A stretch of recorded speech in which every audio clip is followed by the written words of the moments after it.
mundo ng komersya at world order. Kasama na yung internal at domestic politics. Hello. So good to see you. Good God bless you and good morning. How are you? Find yourself. Happy Good. Easter. Yeah, thank you. Happy Easter to you, Father. Wonderful. I know you've not been feeling great, but it's good to see you in better health. Grazie. Buona Pasqua. And we know, honestly, dapat nang makapag-meet si Pope Francis kay J.D. Vance, or at least that would have been a significant thing if not for the fact that J.D. Vance just suck so bad.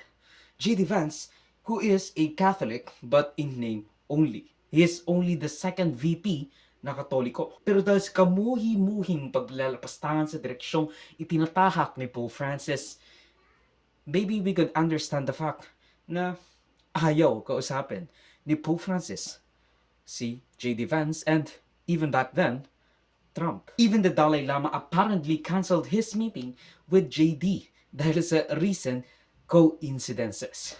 Pero syempre, it's only a joke. It's from the Babylon Bee, a conservative satire website. At least, nakakatawa, which, hasn't been a thing for a few while. Gotta give them props for that. The process of electing a new pope ay base sa demokrasya within the selected few. Pero sino ang select few na iyon? Sino ang eligible na bumoto sa papal conclave para sa panibagong Santo Papa? The first among equals. Nakakatawan at magiging mukha ng pinakamalaking sekta ng Kristyanismo, ang mga Katolikong hindi nagsisimba tuwing linggo. Maaring bumoto ang mga kardinal na may edad below 80 years old sa Vatican City in Rome para sa papal conclave kung saan sila ay susumpa ng secrecy sa kanilang boto at hindi sila pwedeng,